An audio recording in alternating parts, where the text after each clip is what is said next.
Hello friends, welcome to Hardware Design course, and this course is designed for my YouTube community members.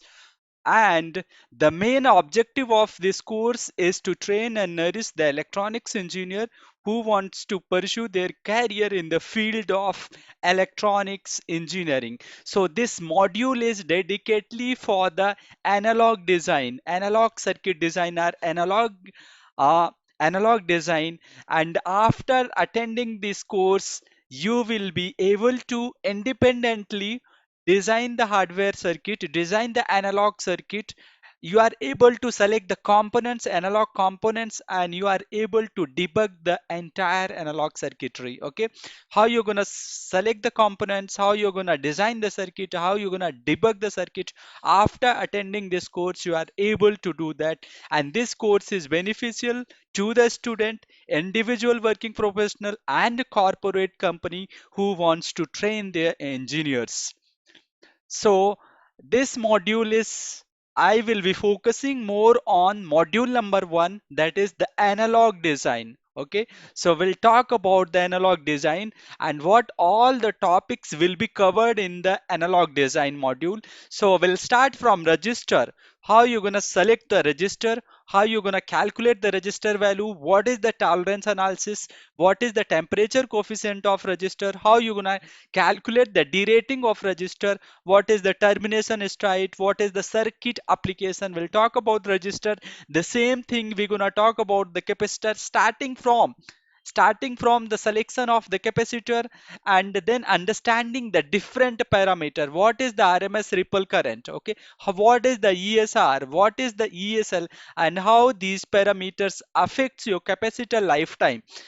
The third topic is going to be how you're going to select the inductor, modeling in inductor for gain margin, phase margin in LT-SPICE, how you're going to select the inductor, what is the self-resonant frequency, what is the saturation current and DCR in inductor, what is the difference between shielded and unshielded inductor, explain the core type of inductor, and we're going to understand the low pass filter design with the help of inductor. The fourth topic would be the diode. We'll start from the ideal diode, and we'll understand each and every parameter of diode. What is static characteristic of diode, how you gonna select the diode, what is the dynamic characteristic of the diode, what is the reverse recovery of the diode, what is the peak inverse voltage, what is the forward voltage, forward current, how you gonna calculate the conduction loss and switching loss in the diode, how you gonna calculate the heat sink for the diode. Okay, so these are all the things we are going to understand. In the continuation of the diode, we will understand the data sheet of the diode, the general purpose diode, and the Schottky diode, the power diode, and we're gonna also understand about the ESD diode and TVS diode, the difference between ESD diode and TVS diode, and we will also understand the bridge rectifier application of the diodes, and we are going to also understand the Zener voltage regulator design with practical calculation. Okay, then the next topic would be with the VJT, how you're gonna design VJT as a switch, how you're gonna calculate the base resistance, how you're gonna calculate the collector resistance.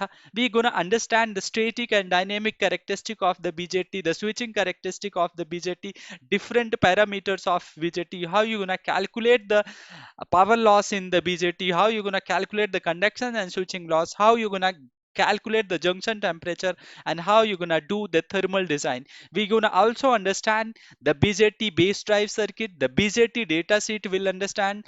Okay, and we're gonna understand how you're gonna improve the speed in the BJT. Okay, we're gonna understand how you're gonna design isolated BJT base driver, all kind of thing.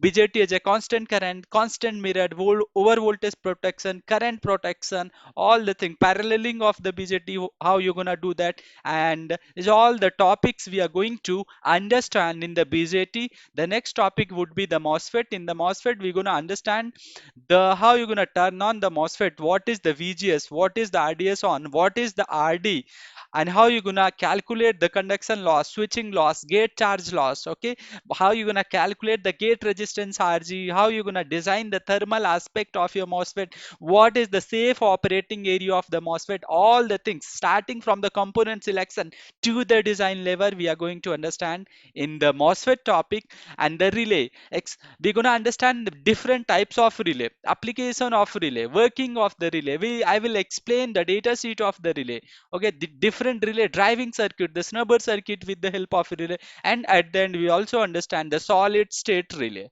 right? The last topic for analog design course is going to be the operational amplifier. This is most common topic we use in industry. What is, we're gonna understand how operational amplifier works. We're gonna understand the different characteristic of the operational amplifier, parameters of operational amplifier. Okay, what is the how the slew rate affects the op-amp based application. Explain how what is op-amp input offset voltage and how it affects the application. Explain the virtual ground offset. What is the CMRR of the op-amp and how it affects the circuit. Okay, and we're going to also understand what is the op-amp common mode voltage, op-amp output voltage swing, op-amp input voltage swing. What is the limitation with the slew rate. We're going to understand the data sheet, each and every parameter of the data sheet, and at the end we will see that some application of your operational amplifier, what is the current measurement, how you're going to do the current measurement using operational amplifier. We're going to understand how you're going to design the under voltage lockout circuit with the help of operational amplifier, how you're going to design the PWM circuit with the help of operational amplifier. Okay, we're going to also understand the isolated current amplifier, isolated current measurement, DC current measurement, AC current measurement, over voltage protection with the help of op-amp, short circuit protection with the help of op-amp. These all the topics we are going to understand in the op-amp. So this course is exclusively for my YouTube members community. This is not free to all. Okay, so hope to see you in the course. Thank you so much.